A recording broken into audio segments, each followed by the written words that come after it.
The latest documentary on PBS from Ken Burns starts this Sunday and will likely get your foot tapping. Country Music is an 8-part series featuring never-before-seen footage and photos. Amna Nawaz sat down with Burns, who has now had more than 30 films on PBS telling the stories of America. The conversation is part of our ongoing series on arts and culture, Canvas.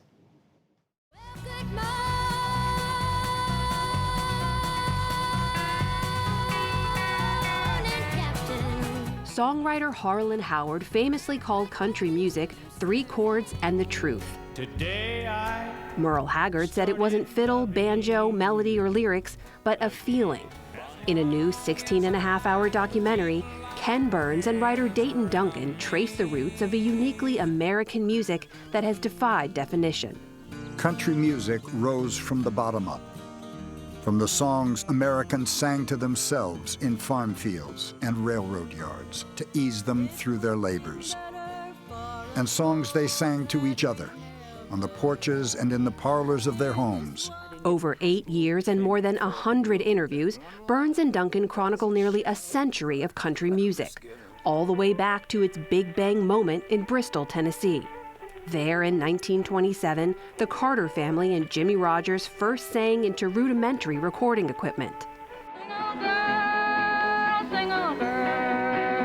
It was the opening shot of what would become a multi-billion-dollar industry, including everything from so-called hillbilly music to bluegrass, honky-tonk songs, outlaw jams, and the neo-traditional, hard-rocking, and pop country sounds of today.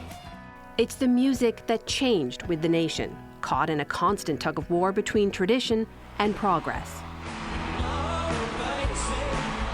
This latest work by Burns comes after deep dives into topics like the Civil War, the Vietnam War, Prohibition, and baseball. And Ken Burns joins me here now. Welcome back to the NewsHour. Thank you for having me. So you have described yourself as a child of rock and roll and R&B. What led you to dig into country music in this way? Good stories, good stories. That's what we're looking for. And I don't necessarily want to delve into stuff I think I know about, like R&B and rock and roll. I want to delve into stuff I don't know about.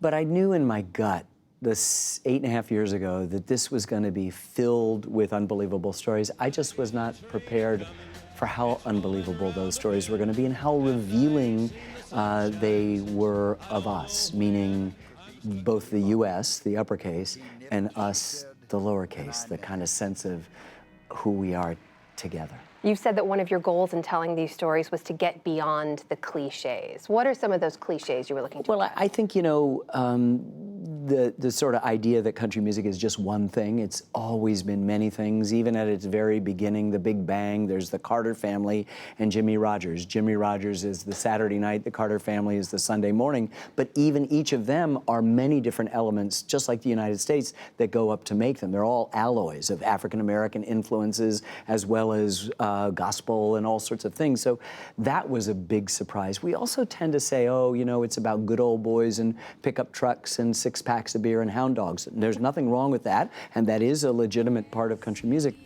But it's mostly about 2 4-letter words that most of us would rather not talk about. Love and loss. We've all known, I think, that obviously the roots of a lot of American music, the uniquely American music, are as wide as the country itself. Yes. Did it surprise you, the degree to how wide they are when it comes to just to country? Exactly, and it abuts jazz, it abuts blues and rhythm and blues. In fact, with rhythm and blues, it's the parent of rock and roll.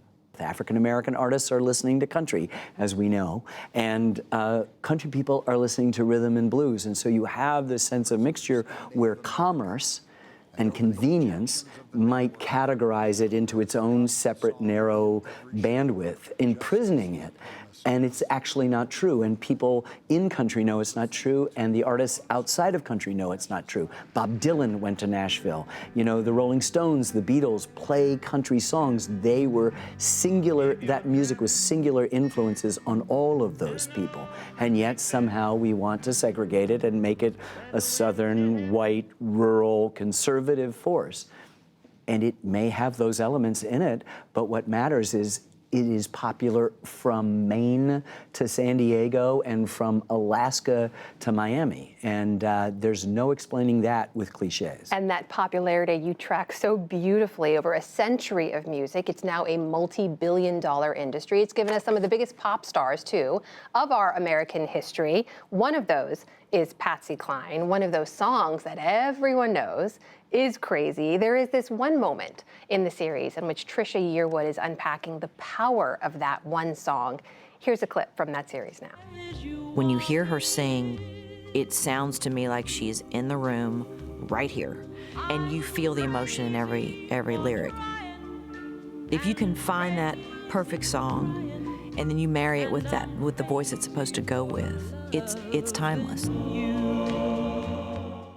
This is one of those ideas you come back to again and again. The simplicity of country music is its power. That's exactly right. If you are distilling these universal human experiences, as Wynton Marsalis, the jazz great, says in this film on country music, the joy of birth and the sadness of death, a broken heart, anger, jealousy, rage, getting right with God, seeking redemption, all of the stuff that everybody within the sound of my voice has experienced at one point or another in their lives, then you've got a powerful force.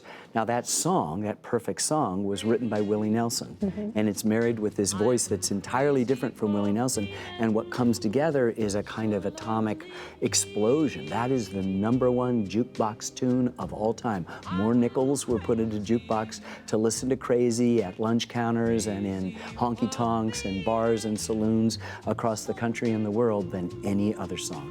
And it's just magic when she sings it. I do want to ask you about this, though, because despite the roots of the music, as you mentioned, coming from a lot of Black music tradition and gospel songs, the songs of enslaved people singing as they worked, Black musicians aren't always included in the success of country music's story until Charley Pride, really, whose story you also tell in this series. I just want to play a quick clip of a story he tells in the series about one of the first shows in which he walks out on stage before an all-white audience and they don't know that they're about to see a Black country music singer. Here's how he tells that story.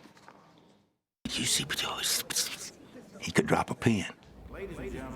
I said, ladies and gentlemen, I realize it's kind of unique, me coming out here on a country music show wearing this permanent tan. The minute I said that, a big applause.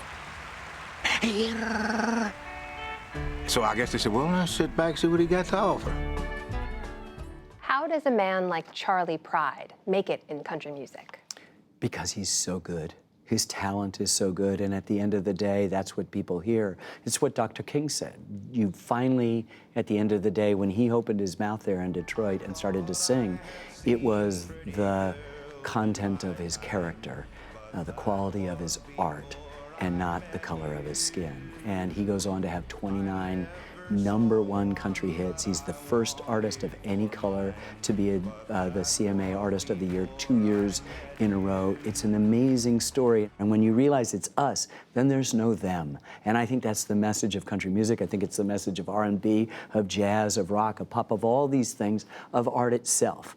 Art tells the tale of us coming together. There's also the challenge you document in here that women often faced in the industry. It was largely seen as a boys' club. Some might argue it is arguably still today, much of a boys' club. But there are these incredible artists who come from this industry, Dolly Parton and Patsy Cline, as we mentioned. Loretta Lynn tells this great story about how she was understanding that women, a growing part of the audience, were receiving her music at the time. I just want to take a quick listen to how she describes what women were doing.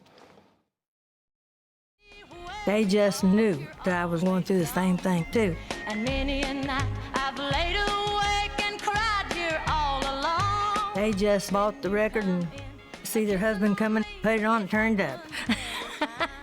That's what they did. From home a drinking with loving on your mind. Loretta Lynn was singing about some pretty radical stuff. So here's the for her deal. time. One of the surprising things about this series is women are central to this story in a way they aren't in jazz or other forms, which are fraternities. And country music is not immune to the indignities that women have to suffer everywhere. But what's so interesting is the original instrumentalist, the original guitar player, is Mother Maybelle Carter. She's singing with Sarah Carter, and you've got a whole line of women. When you get through Patsy to Loretta, we're in the mid-60s. Nobody in rock and roll is singing "Don't Come Home a-Drinkin' with Lovin' on Your Mind." Think about what we're talking about: spousal abuse, spousal rape, a woman's right to her own body, even in marriage, women's rights in general. Now, this is the same year that the National Organization for Women is founded, the same year that women's liberation enters the lexicon. Loretta's not copying to a philosophy, but she is speaking to women everywhere who know exactly what she's talking about. For me, all of these things, race or creativity or commerce or women, are all trumped by how powerful this music is. I did not expect to be so moved as someone who felt I was in love with other kinds of music. I have fallen in love with this music. It has moved me to my core. I mean, when Hank Williams says, "I'm so lonesome I could cry," there's nobody that doesn't know what he's talking about. The silence of a falling star lights up a purple sky, and as I wonder where you are, I'm so lonesome I could cry. The words and the songs and the stories of country music will stay with all of us. Ken Burns, thank you so much for being here today. Thank you.